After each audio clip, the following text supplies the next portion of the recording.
சும்மா தூக்கலான ஒரு காரத்தோட பூண்டு சில்லி சட்னி எப்படி பண்ணுறதுன்னு பார்க்கலாமா?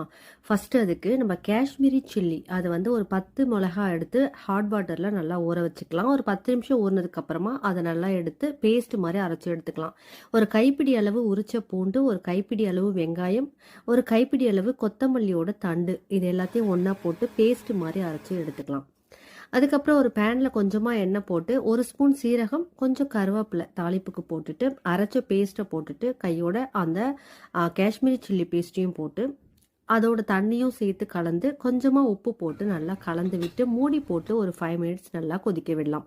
எண்ணெய்லாம் நல்லா மேலே பிரிஞ்சு வந்ததுக்கப்புறமா கொஞ்சமாக கொத்தமல்லி தழைகள் போட்டு இறக்கணும்னா எம்மியான காரசாரமான சட்னி ரெடி ஆகிடுங்க. சூப்பராக இருக்கும். இட்லிக்கு மட்டும் இல்லை, தோசைக்கு கூட இது அல்டிமேட்டாக இருக்கும். ஆந்திரா சட்னி என்னங்க, ஆந்திரா சட்னி சும்மா சொல்லுன்னு நம்மளுக்கு நல்லா உரப்பாக இருக்கக்கூடிய ஒரு சட்னி தான். நீங்கள் கூட ட்ரை பண்ணி பாருங்கள். மறக்காமல் கமெண்ட் செக்ஷனில் வந்து சட்னி எப்படி இருக்குது அப்படின்றத கமெண்ட் பண்ணிடுங்க.